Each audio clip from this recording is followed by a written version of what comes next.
Se les informa a los alumnos del grupo de noveno B, Derecho Sabatino Mixto, que la clase de la semana 3 de seminario de titulación será grabada para fines académicos y posteriormente estará respaldada en la plataforma de Skype para su consulta.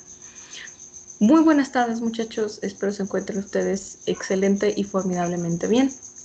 Tardes, días, todavía son días. Voy a explicar primero las tareas y posteriormente voy a pasar a la presentación.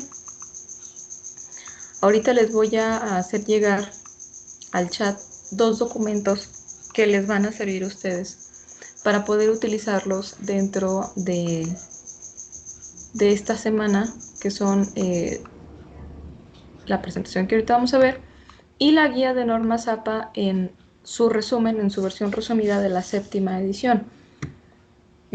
Vamos a comenzar. Primero, existe esta semana va a estar un poquito más pesadita. María, bienvenida. Va a estar un poquito más pesadita porque son 2 actividades las que tienen que realizar. Una es muy sencilla y la otra es un poquito más complicada en el sentido de que tienen que buscar información. Esta semana les voy a dar algunos tips, les voy a dar algunos consejos, les voy a enseñar una metodología para poder investigar la información, qué son las referencias, cuál es la diferencia entre referencia, cita y bibliografía, cómo se hacen las referencias en formato APA. Les voy a dar algunas páginas referenciadoras de formatos APA.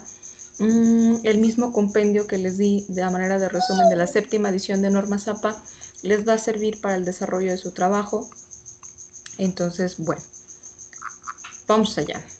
Primero, la primera actividad de esta semana corresponde a casi todos los apartados del planteamiento del problema. Si nos vamos a su manual, en el punto 1.2 nos habla de dónde está el planteamiento del problema, qué es el planteamiento del problema y cuáles son los elementos que lo integran. Ahorita no van a hacer la redacción, ahorita van a buscar los documentos para poder abarcar todos los apartados de la redacción. Si recuerdan, el planteamiento del problema es parte del apartado introductorio de su tesis. Entonces, este planteamiento lleva ciertos lineamientos y yo los tengo que soportar con información que vaya referenciada para que no diga cosas al azar. No voy a interponer suposiciones ni opiniones que no estén respaldadas por una referencia. Entonces, son 7 apartados. ¿Por qué? Porque el octavo, que habla de las interrogantes fundamentales y preguntas a responder de la investigación, ese no lo sacan de algún documento, ese lo elaboran directamente ustedes. Entonces, voy a explicar todos y cada uno. El primero es breves antecedentes de la problemática. Ustedes van a buscar por cada uno de estos apartados un documento. Si bien dentro de la tesis van a poder utilizar un documento para referenciarlo en diferentes apartados, ahorita lo que me interesa con esta actividad, con este ejercicio, es que se enseñen ustedes mismos a investigar información, depurar información, consultar si es una fuente confiable, qué necesito saber para darme cuenta si es una fuente confiable y todo eso, ¿no? Entonces, lo que más me interesa sobre este ejercicio es la enseñanza que les deja el cómo realizarlo. En sí también la información es importante porque la siguiente semana ya van a hacer la redacción del planteamiento del problema y si esto lo hacen correcto, el planteamiento va a estar bien.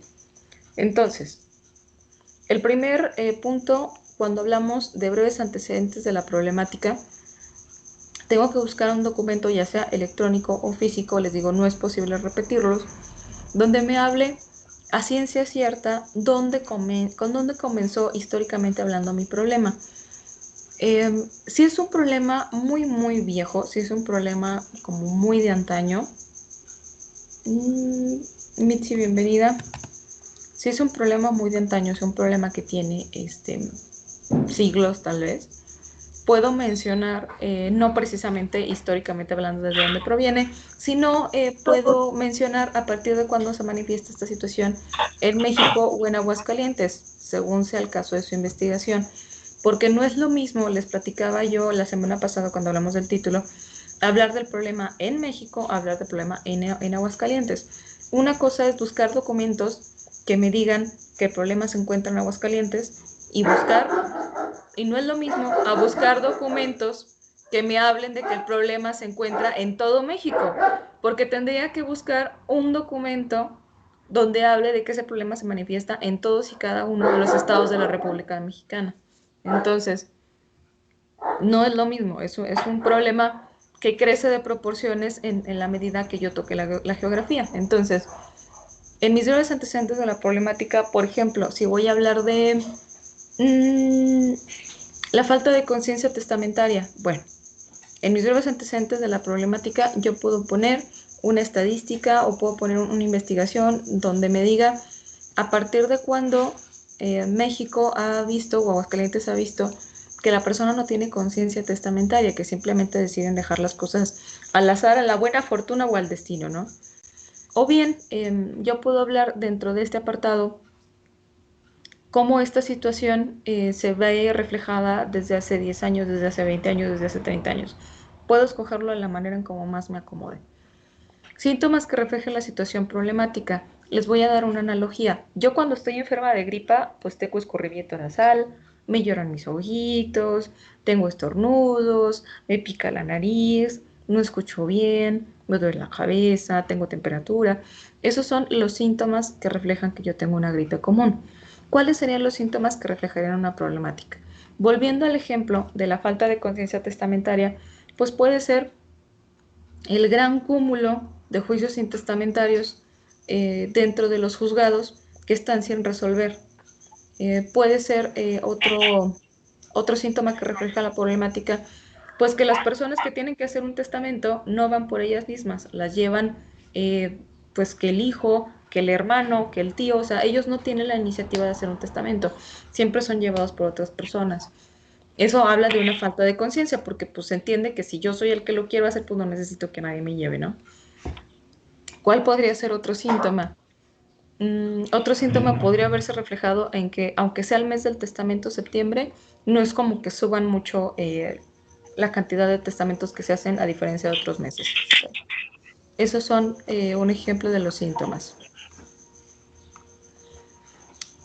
¿Qué son los efectos inmediatos y futuros? Si este problema se presenta actualmente, ¿cómo es que se ven reflejadas estas consecuencias?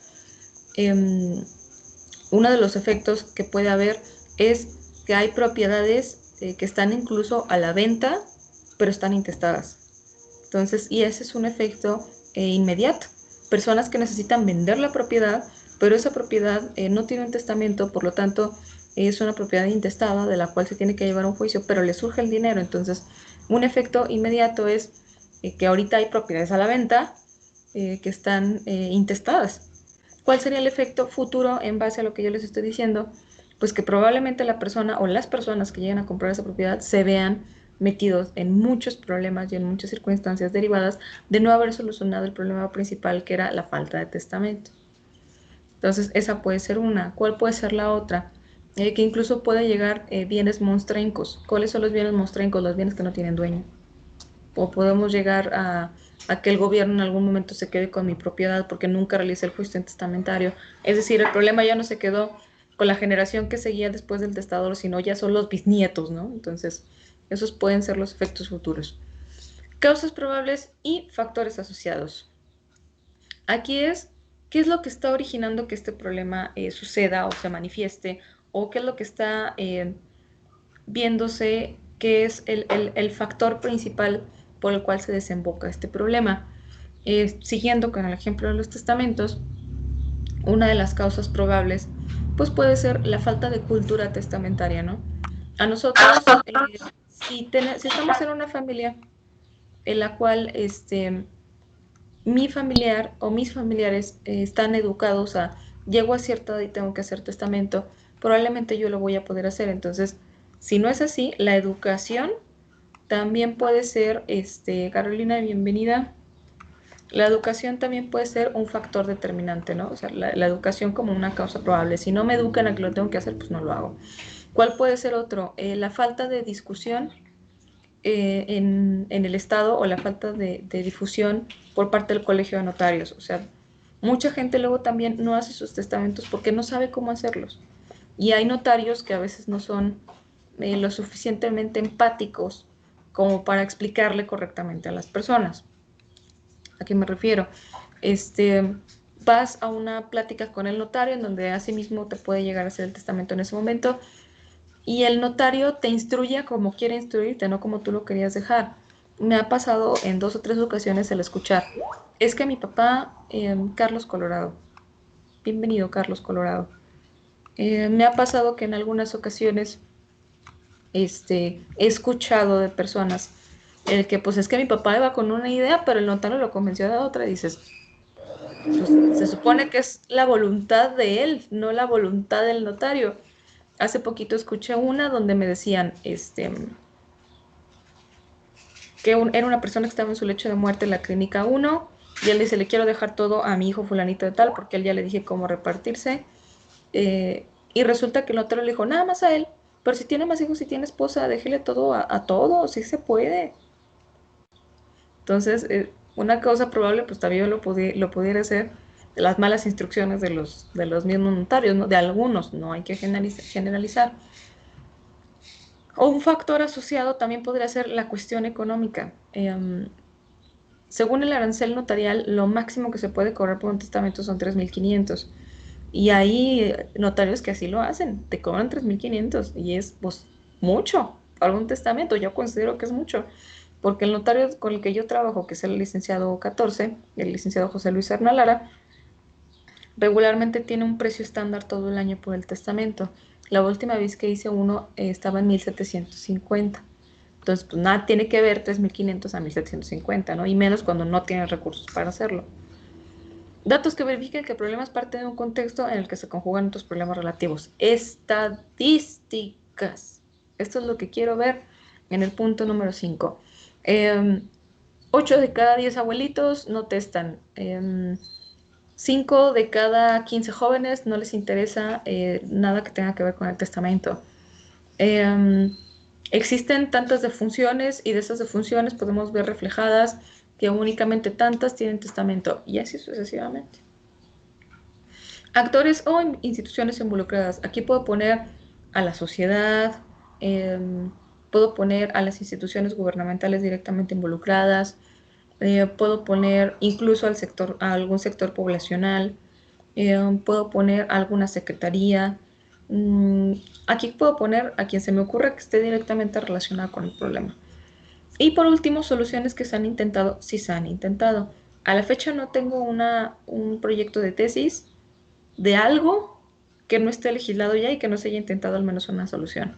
Entonces tiene que haber por ahí alguna que más o menos haya tratado de hacer que esta solución pues ya no exista. Yo les acabo de mencionar una, septiembre, el mes del testamento, es una solución deficiente que el gobierno a nivel federal ha creado para que las personas testen en ese mes bajo un costo más económico, pero pues sigue siendo ineficiente, ¿no? Porque nada más soluciona el factor económico, pero no soluciona todo lo demás, o no da pie a todo lo demás. Entonces, son 7 características que ustedes van a investigar, un documento por característica, no se vale repetir, y cada característica va a llevar en sí misma estos apartados, ¿sí? Porque es a lo que yo quiero que ustedes traten de empezarse a acostumbrar a buscar dentro de los documentos para poder crear sus propias referencias bibliográficas. Entonces, ¿qué es lo primero que debe de llevar? El título del documento, ¿sí? Ya sea una noticia, un video o lo que sea, tiene un título, ¿sí? Entonces, todo lo que quieran investigar, todas las referencias tienen un título. Entonces, título del documento. Si el documento es electrónico, me deben de insertar la liga o link, que es esta parte. Liga, link, URL o dirección electrónica. Se le conoce desde muchos nombres, entonces me lo tienen que insertar únicamente si es electrónico. Si es un documento en físico, pues ahí me ponen, maestra, es un documento en físico. ¿Sí? Entonces, para saber yo que no lleva liga o link. También debe de llevar el autor, editorial y año de publicación. El editorial aplica únicamente para documentos físicos. El autor siempre debe de llevar un autor, una fuente fidedigna de información, siempre lleva quién la escribió o de dónde proviene. En el caso de quién la escribió, pues el doctor fulanito de tal, licenciado fulanito de tal, persona fulanita de tal. ¿Quién la escribió? El INEGI, la Secretaría de Gobernación. Y año de publicación, únicamente quiero el año. Si no me interesa la fecha completa, únicamente quiero el año. En relación con el tema y conclusión, esto ya es por parte suya. Todo lo demás, los primeros tres incisos los sacan del documento. El D, el E y el F lo sacan ustedes, lo crean ustedes. Relación con el tema, una pequeña redacción de cómo es que este documento se relaciona con el tema que estoy abordando. ¿Cómo es que el documento fulanito tal me habla de los breves antecedentes? ¿Cómo es que el documento fulanito de tal me menciona las instituciones involucradas? ¿Cómo es que el documento fulanito de tal me dice una de las soluciones que se han intentado? Y por último, la conclusión. Aquí es, ¿qué dice? ¿Cómo es que se relaciona? Y en conclusión, me van a poner cómo ustedes llegaron al pensamiento, cómo se vislumbraron, cómo concluyeron, cómo dedujeron que este documento realmente les ayuda o contribuye al desarrollo de este apartado, de este tema. Entonces, aquí les estoy poniendo un ejemplo. Yo voy a desarrollar los breves antecedentes de la problemática. ¿Cómo se llama mi documento? La revelación femenina. ¿Dónde lo pueden encontrar? En la página https://www.un.org/es/. ¿Quién es el autor? Organización de las Naciones Unidas del 2018. ¿Cómo se relaciona el documento? Este artículo se relaciona con el tema, ya que nos habla de cómo el problema social nació en el siglo XIX, etcétera, etcétera. Inciso E, este documento, ¿cuál es mi conclusión? Pues que este documento es una fuente fidedigna de información necesaria sobre los antecedentes del problema social abordado, así de sencilla. Y esta es la referencia bibliográfica para yo poder utilizar esto dentro de mi documento. Tengo que hacer una referencia bibliográfica. Ahorita en la actividad 2 les explico cómo se realiza, pero prácticamente así bien. Así está la referencia bibliográfica. Insisto, ahorita les explico cómo. Si se quieren dar una idea más amplia de cómo se ve el documento, pues el documento se ve así. Puede o no llevar portada, eso ya depende de ustedes. Breves antecedentes de la problemática. En este caso, esta alumna decidió de una vez jalar e implementar el extracto dentro de su trabajo de qué es de lo que va a interponer para desarrollar el planteamiento del problema. O sea, ella ya decidió jalarlo y ponerlo ahí. ¿Sí? Después me pone el título del documento, el link porque es un documento electrónico, el autor, la relación que tiene con el tema. Si se fijan, es una redacción muy, muy breve. La conclusión de por qué realmente ese artículo se está relacionando con los breves antecedentes de la problemática y la referencia bibliográfica. ¿Sí? El punto número 2, todos sus incisos. Punto número 3, todos sus incisos. Punto número 4, todos sus incisos, y así sucesivamente. ¿Sí? Este documento se crea en Word y se convierte a PDF para su entrega en plataforma. Actividad 2, recopilador de información. Esta es una herramienta que pueden ustedes utilizar y que van ustedes a utilizar, porque créanme que cuando no lo hacen o cuando no lo están utilizando, luego se hacen bolas con la información, para poder precisamente acomodar su información, saber dónde está, tener sus referencias bibliográficas y poder jalarlas al momento de estar haciendo la redacción de su documento. Para eso sirve. Entonces, voy a desaparecer un poquito para poner el documento de este lado e ir haciendo el llenado. Primero van a descargar este documento y le van a añadir su nombre después del título. Es decir, yo aquí tengo el documento, referencias bibliográficas, doy clic para poder hacer el cambio de nombre y ya le pongo mi nombre, ¿no? Celia Díaz. Sí, ahorita no me va a dejar cambiarlo porque lo tengo abierto, pero primero cambio el nombre para saber de quién es ese documento de referencias bibliográficas. Después me voy a situar, bueno, el documento está acomodado por hojas. Las hojas son estas que están aquí en la parte inferior y cada una de estas hojas lleva la letra del alfabeto que le corresponde, está acomodado alfabéticamente. Se van a situar en la letra A y aquí donde dice alumno le van a poner su nombre, Israel Rubalcaba. Creo que se escribe así. Aquí está. Lo pueden poner apellidos primero, como ustedes quieran. Rubalcaba de la Torre, Israel. Y luego en tesis ya le van a poner el título de su tesis. Este puede ir cambiando. Falta de concientización testamentaria y sus efectos en el... No me acuerdo cómo era exactamente el título, pero más o menos así, en el estado de Aguascalientes.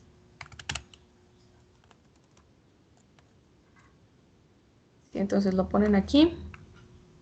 Ya igual lo pueden acomodar, darle una alineación diferente. Y este se va a copiar en todas sus páginas. ¿Sí? Si yo voy a hacer una modificación, por ejemplo, aquí le pongo nada más, le voy a quitar falta de, nomás le dejo concientización, ya me lo cambia en todas las demás. Las modificaciones nada más se hacen en la página, en la hoja A, y te lo hace por default en todas las demás. Bueno,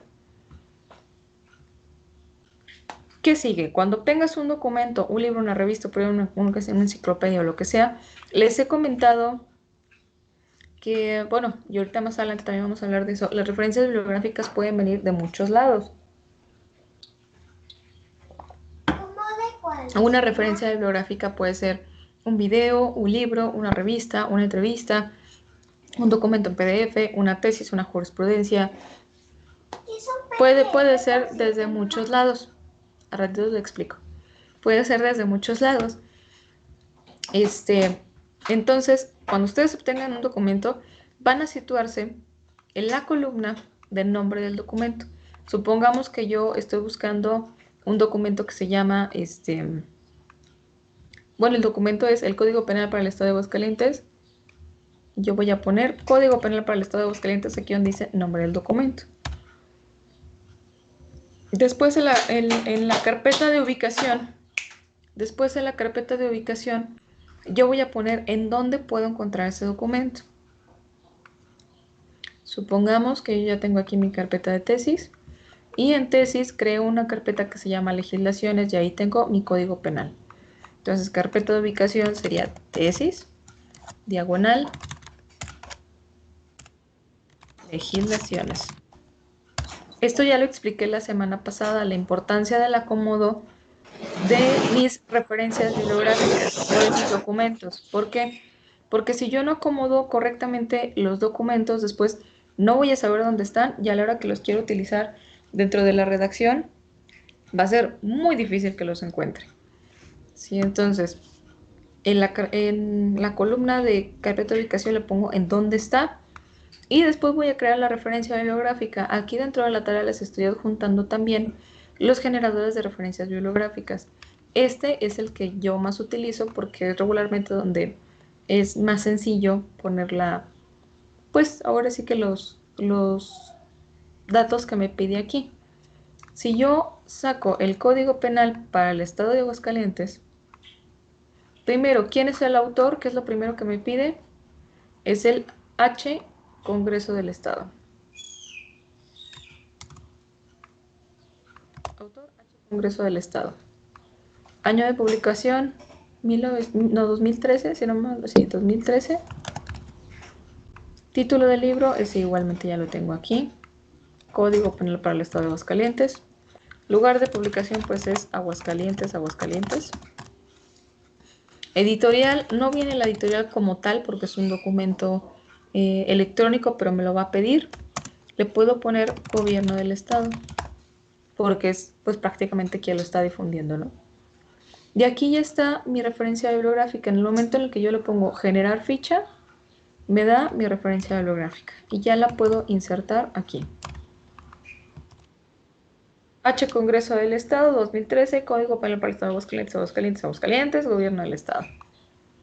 Supongamos, la última columna es opcional, pero yo se las doy sobre todo para que sepan en dónde está la información que van a utilizar. Aquí, supongamos que yo voy a utilizar los elementos del delito. Entonces yo pongo control F para que me salga mi barra de búsqueda y le pongo elementos del delito. Y aquí ya están. Están a partir del artículo 11 en la página 5. Le puedo poner yo página 5, artículo 11. Y puedo poner más. Supongamos que aparte de eso voy a utilizar